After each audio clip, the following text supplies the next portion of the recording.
Hey there, athletes. Coach John Ferry. Very excited to be with you tonight for the Week 5 athlete briefing for our half marathon extension. This is our final week. We started almost 15 weeks ago at this point to get from now to here. It's been a blast. So before we dig in, let's, as usual, start with our Week 4 review. So Week 4, 60-minute endurance run with strides. We're getting in our miles. We're working on our aerobic training capability. This is a great one here 2 weeks out. Then we're going into our 45-minute half marathon pace interval. So what we talked about last week, we wanted big chunks of half marathon pace here. What a wonderful opportunity this week to get a sense of really feeling that half marathon pace one more time, to spend time in it so that when you come into race day, you're really practice and know exactly that pace you're shooting for. So hopefully you took advantage of that. And our third run, which probably is still ahead for most people, aka our final dress rehearsal, is easy, easy, easy. We want to get in the distance. I know we talked about this being a confidence building run, hopefully. So we want to relax, have some fun with it. So it's to be beautiful over most of the country over the course of the weekend. Let's take it nice and easy, easy. But that's our kind of final long run here, our dress rehearsal run before the big show. So we're going to talk about this run a little bit, the final long run. So I've already said easy at least 10 or 12 times, I have to imagine. I want to really bring this home here. Our training effect window is closed, which means there's no positive training effect between the long run and your race. Why I bring this up is not because it's a stupid idea to do a workout.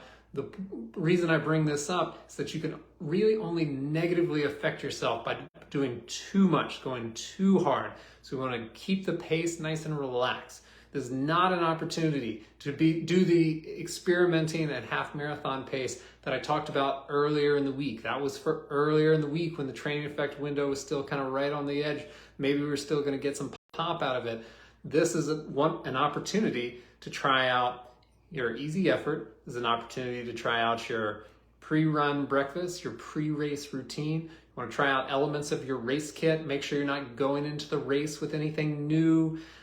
One more time, everyone knows this. Everyone's heard it 10 zillion times, but don't take anything new into the race. Inevitably, someone will do it. And on the flip side of it, they'll be like, I've heard this 10,000 times, but I did it anyway, and it didn't work out great. So don't do it. Just don't take anything new into the race. Use this final long run to really make sure all your routine is nailed in here. Practice your intra-race nutrition. If you're going to be taking intra-race nutrition, if you're planning on drinking certain products during your race, if you're planning on taking fuel during your race, don't start it here. It might be better than starting it on race day, but you should have hopefully been working on this for, if not 5, or if not 15 weeks, at least 5. And hopefully by this point, it's dialed in. So you just want to practice that race day nutrition. It's my weekly reminder to go in, check the box on the website. We're still tracking that 100% completion percentage on just this 5-week extension now. And if not 100%, as close as possible. So make sure, even though we're in the last week and we're coming to our race, that you're going in, checking that box, saying, I completed my runs this week. So now we're going to jump to our race week workouts. So we're starting with a 30-minute progression run with strides. So for most of you who I assume probably came through the half marathon program into the half marathon extension, you're going to notice this is a very similar workout to our race week last time. Maybe identical, actually identical. The reason is I liked it last time. I like it again this time. So we're starting the week with a 30-minute progression run. I love progression runs at the top of race weeks. The reason I like them, I'll kind of go over again because it's been a minute, is it gives you an opportunity to touch on all your pace zones that are probably relevant to the race. We're going to get easy pace, we're going to get marathon pace, we're going to get half marathon pace, and potentially and kind of stop right at that edge. Want to make sure we get an opportunity to finish a run harder than we started it. So I love that as a great mental prep. So what we hope for in a race day scenario is that we're finishing feeling strong. In a progression run, you're setting yourself up to do exactly that. It's just a great way to kind of get your feet wet into the race week at a shorter distance, right? So we're not doing a 45, we're not doing a 60-minute progression run, just a 30-minute progression run to kind of get revved up, touch on our paces. So great way to start the week here. There are some keys to success in this workout, however. And the first is, one more time, is to start nice and easy. You don't want to be starting at too high a level that your progressions are higher, and higher. You need to be super specific about hitting your paces in this progression run even more than usual, because a lot of times we have that opportunity to practice. This time we don't really want to be practicing, we want to be executing. The reason I say it's more particular now is the variation between half marathon pace and threshold is very small. I don't really want this thing becoming a threshold workout. I want this thing to be a sub-threshold workout, staying in our aerobic energy zones. So most importantly, it is much better to underdo it a little bit than overdo it right here a little bit. Once again, training window closed. We're not getting any huge training effect out of this workout. This is just an opportunity to try to feel your paces and get comfortable and confident before the weekend. Run number 2, our 30-minute run with strides. So we're in full pullback mode at this point. So all we're trying to do here is stay active, stay engaged, stay sharp. One more time, no training effect. We get no gold stars for pacing. Don't need to add intervals to this workout. This is just kind of going out, spinning our wheels, trying to stay loose. All we're trying to do is not let things backslide. And our key run number 3, our half marathon. So we've either worked for 10 weeks, 15 weeks, some combination thereof. This is a lot of work going into this. So it's super natural. Feel nervous. So that's good. It means you're excited. It means it's important to you. However, this is hopefully a celebration of all the hard work that you put in thus far. You have a lot of fun with it as well. So first piece of advice, this is my gift to all runners at all ability levels, is to show up to the race early. Take that stress out of your morning of running a little bit late, of being stuck in a porta potty line at the beginning. Show up early, wake up a little bit early. It will be fine. It's an extra 30 minutes, 60 minutes, whatever. Take that stress off of your race morning. You don't need it. It's going to set you up for a better race start. Kind of in the same vein, you want to make sure you have time for your morning routine. If you're a person that always drinks coffee in the morning and sits quietly staring at the sunrise, it's not going to work to all of a sudden just like grab and go and run out the door. You're going to be a little bit kind of elevated heart rate wise, a little bit stressed potentially. Take the time, get up a little bit early, go through your morning routine. Don't shoot off the starting line. This is talked about over and over as well, but you don't want this, rocket start off the starting line. It's a really bad, it can really negatively impact the rest of your run to way overshoot that first mile. So last week, I think we were talking about seeding yourself appropriately to make sure you don't have that kind of fire off at the starting line. It's important. So be nice and relaxed at the starting line. It will set you up for a much better race. Do not dodge and weave through mile 1, especially in big city or crowded races, even small races, this can be an issue. There are going to be people in front of you. There are going to be people that are going to block you getting up to pace. There are going to be people that stop you from moving to the line that you want to be on to run that race. It's probably not the right choice to try to jump the curb, run around, tuck back in, try to speed forward, to cut in here. You're going to use a lot more energy. And ultimately, by the time you reach the mile marker, you might be, already, off the splits. You don't need to run any further. 13.1 is long enough. Always remember the shortest distance between 2 points in straight lines. So we want to stay pretty true to that. If it means you sacrifice a couple seconds, half a minute on that first mile, so be it. It's okay. There's still 12 1/10 miles to go. Let the race come to you. Allow yourself to settle in. You're going to have a lot of running ahead of you, so don't use too much energy in mile 1. Some things to do. I talked about this at the end of the half marathon challenge, but they're important, so I thought I'd bring them up one more time. Do give high fives. Always a good time. Do say thank you to volunteers when available. Do try to smile because this is supposed to be fun. And most importantly, you gotta mug hard at the finish line. No stopping your watch, no looking down, hands held high, mug hard at the finish line. It's the most important part of every single race day. Pretty sure everyone knows that. Our week 10 photo challenge, race day. It's time to put your hard work to the test and share a photo or story about how you rocked your half marathon. We'll pick our favorite and send a little TW swag your way. So make sure to tag @TeamWhoopers, @TeamWhoopersRunChallenge, and hashtag TeamWhoopersHalf to participate. So we'll jump right into some questions that have come up here. So a lot of questions about May races. So unfortunately or fortunately, we're not going to do an extension to the extension. That is something to continue on for a long period. However, much like this extension for races that are in a few more weeks, we kind of want to mimic the style of what we've been doing here, which is keep your volume high, take the drop downs when you need them, kind of mimic the style of racing. We want to be doing a lot of half marathon pace style racing, progression runs, tempo runs, things of that nature. You just got a few more weeks. So these middle May, late May, early June races are kind of a funny outlier to the main season here. Great ones. I know a lot of people are excited and racing the Brooklyn Half. I'll be out there as well. So no extension to the extension, but what we are planning to do is we want to bring everybody back into the fold. So it's been awesome to do this race-specific challenge. I hope you all liked it. I know I really loved coaching it.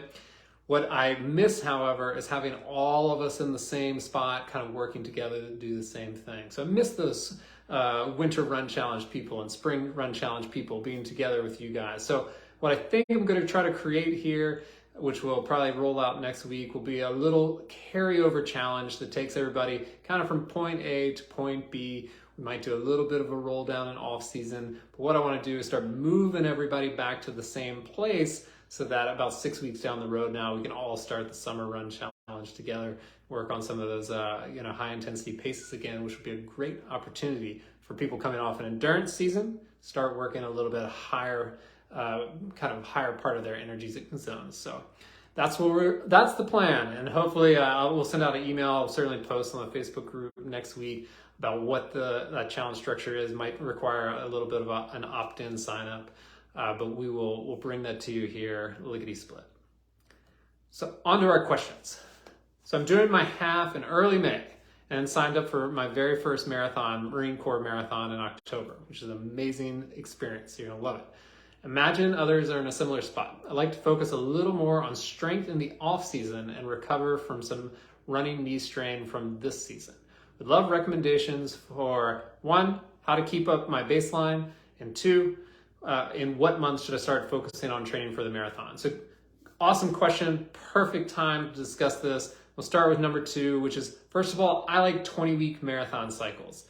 Sometimes I take them a little bit longer and just carry them right off of a certain season. Almost never, if I can help it, do I make it shorter. So I didn't do the math on how long 20 weeks is from Marine Corps, but 20 weeks for all athletes, that's how long I like to take my athletes to prepare for the marathon. So kind of to the bigger part of the question, which is, one, it is awesome to change the dynamic right now, to up your strength training, to alter what you've been working on your run training. What I don't want to see happen, unless there's an injury, and then if there's an injury, that's a different thing. But if we're kind of working on the idea of keeping that baseline fitness, what I don't want to see is athletes running drop off a cliff. You've worked so hard, it takes so long to build up the fitness, to build up the endurance. I sure do hate to see all of a sudden it just take this nosedive. And we see it all the time. People come through their endurance seasons, they spend half a year building up to these lofty goals. Their volume plummets, either that or goes all the way to 0, and they come in at the, either back in the late summer or the spring to start building back up again. And we're basically back at baseline. We've lost all that fitness. We can't use it as a springboard anymore. And that is unfortunate. If you have an injury issue, if you need to take time to deal with your knee, that is absolutely what you need to do. And you can cross train to try to keep fitness up. But I'm gonna make a little bit of an assumption that that's not quite the issue here. So what I like to see is volume come back a little bit, maybe about 20% of max volume. And if those long runs are really wearing hard on you, maybe take it a little bit further, but you have to kind of be thoughtful that it's not many months before you're starting to put volume back on to get ready for a full marathon in the scenario of this question. So like I said, I like to pull off about 20% of overall volume. And so after a key run or a key race, I sure will, I love taking a couple weeks of easy running. 2-3 weeks, easy running, remove the stress from myself, remove the structure of the hard workouts. It's a great way that I like to kind of rebalance my workout schedule. But when I come off of that, at that slightly lower volume, I like to work on different energy zones. I like to work on things that we haven't been working on in the scope of building up to a half marathon. So things like VO2 max workouts or anaerobic capacity workouts. I like to work, they're shorter workouts with higher intensity, so you stimulate a different energy zone, and they're a great spot to kind of have in your off season before you switch back to more endurance training. On a strength training perspective, this is an excellent time to up your volume of strength training. And volume is the first thing I would say. You can do that in one of a couple ways. You can do more sessions, so that's your frequency. You could do longer sessions and kind of have increase your overall volume that way. You certainly could do a different style, heavier weights, more sets, etc. So this would be an excellent time to kind of up your strength training. The strength training in particular, especially, has to be periodized to make sense with everything else you're doing. You'll have to excuse me for a second here as a telemarketer call that cleared my notes. So we'll get that back here in just a second. But hang tight. We're back. Mostly. That's a great time to increase the intensity of strength training. Next question. Question for road running. I mostly run on main roads with no sidewalks, and the shoulder area I run on almost always has an angle for water runoff. So when I'm running on the into traffic side, my left leg always feels like it's overextending. Am I possibly doing unknown harm, or is this just par for the course? Unfortunately, yeah, it's not awesome. This is not great. Plenty of people have this issue, and it's a bummer. So in essence, what we're talking about is the edge of the road being a little bit banked down. And as this person has asked, every single footfall, your left leg is kind of getting this longer drop. Your right leg's a little bit shorter on the motion. And for a short period, no big deal. But it absolutely adds up, and it can add up in your feet and your ankles. It can move up into the knee, into the hip, into the low back, etc. So it's a repetitive motion sport. And if that same issue happens over and over and over and over and over again, it absolutely can open the door for some issues. So there are a few things that can help. And the first is kind of a if possible with huge caveat. So I have the same issue myself when I travel a lot. These are on country roads that don't have much of a shoulder, are pretty banked on the edge to get rid of snow, ice, and rain. On these country roads, I try to move a little bit towards the flattest part of the road. It's not that heavily trafficked. I have the ability to see very far into the distance. I feel very safe and comfortable moving into the road a little bit. That might not be your possibility. And the last thing I want to tell anybody to do is go run in traffic. I would actually try to dissuade that pretty aggressively. So if it is a possibility, however, to start to drift a little bit towards the center of the road where things are a little bit flatter, that can be helpful, but safety first. Otherwise, it might be worth taking some of your runs to a different course or a different area so you don't have that exact same running condition 100% of the time. It's most likely going to be part of your running life. If it's the roads immediately near your house, that is kind of your go-to routine. It adds time, it adds effort to have to drive to a place to do a workout, but it might make sense. It might, at least for some of your workouts. It certainly might make sense for long runs to try to take to a certain area, a slightly different area, spend a little bit of the time to have a bit better footing or flatter footing, over the scope of that run. And then finally, the best thing you can do to probably prepare your body for that is really, really focus on strengthening your feet and ankles. They're going to be your first line of defense always. And that's kind of, if they're strong enough to handle it, that's going to stop some of the issues from moving up higher in the chain. So it's really strengthening those feet and ankles, trying to set yourself up to be successful. But it is a tricky one, and ultimately I would certainly suggest trying to find some other routes that maybe you don't have to contend with that 100% of the time. So our next question here was, what are the best things to do immediately after the half and the remainder of your day for recovery, besides wearing your medal every minute and high-fiving everyone you know, of course? So step one, get warm quickly. Unless it is 80, 90 degrees outside, your body has been at a very elevated temperature for a very extended period of time. So when you come through the finish line and you're feeling hot and your head is fuming, you might skip that heat blanket. You might skip the ability to grab something to cover up. Your body temperature is going to plummet very soon after. So you want to be seeking out warm, dry clothes first thing. Step two, you want to start getting fuel into your body ASAP.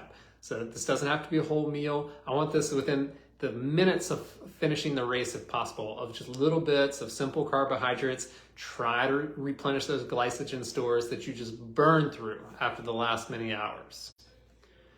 Take a rest. I would call that step three here is don't expect to maintain your usual level of energy throughout the rest of the day. You probably woke up very early. You exerted yourself a very strenuous way. Might need to lay down, get a little siesta before going on with the rest of your day. Speaking of the rest of the day, as the day progresses, don't be a couch potato here. So I want you to lay down, take a bit of a rest, half an hour. Don't want this to be an 8-hour experience where you haven't moved over the course of that time. So getting up, getting out, being a little bit mobile, taking a walk, walking the dog, walking around the block, whatever it might be, is a great thing to do. For people who are visiting from out of town, there's a great opportunity to go out and do a little bit of sightseeing. Take a stroll, a couple miles, very leisurely. Legs are probably a little bit stiff. Wear your medal, high five everybody you see, as mentioned before. That's how I would kind of go through the latter part of the day. So make sure to mobilize a little bit. Our next question here, and our last question of this part of our training journey together, is should we be adjusting our non-running training like strength, HIIT, Pilates, etc. in the week before the half marathon? Should we keep it up as usual? And immediately saying this out loud, I should have finished with that previous question, but it was in the order it was received, so here we are. This is a great question, basically about, and I kind of mentioned it earlier, you need to periodize your strength training, your supplemental training, everything else. And just like you're running, that needs to start to taper down when you're tapering down other things. So, kind of touching on the things that are right here in this question. HIIT is gone for now. So no high intensity interval training, probably this week leading into the race for sure, and probably not in the week we're in right now. Absolutely not in the week we're in right now. HIIT training is done for a little bit. Pilates, probably something you can maybe sustain. You would want maybe a little bit shorter sessions, not the most intense session of your life. This is a very difficult activity for a lot of people, myself included. So you want to know that you're comfortable with it. If you're very experienced and you feel comfortable modifying, coming down and doing a little bit shorter session, maybe a little bit less repetitions would be a great way to keep the muscle activation part of your routine without having the exertion and the soreness that comes along with Pilates. Strength training also absolutely wants to be periodized. You want to pull this back down as you're starting to come down with your running taper. So this might probably means shorter sessions overall, maybe even fewer sessions in general. So we talk about that frequency could go from 3 to 2 or 2 to 1, maybe even 2 to 0 or 1 to 0 on a race week. But shorter sessions, fewer reps and sets, probably a little bit lower weight. It is nice to kind of keep the muscle activation aspect of it, but you have to be working with someone or really know what you're doing to pull that back, make sure you don't have any residual soreness coming into your race weekend, because that's absolutely not what you want. So all in all, I would always kind of move on the side of caution there with the supplemental activities. They want to be things that support you, want to be things that make you feel a little bit better going into your race. So don't try to get a little bit cheeky or cute trying to kind of train on the side while you're tapering your running. It's not going to set you up very well for your weekend overall. Well, ladies and gents, I can't thank you enough for being here again with me on a Friday evening. I wish everyone an incredible race week coming up ahead, and I will hope to see you back here in just a week or so with our kind of different iteration of the next challenge. Have a great one.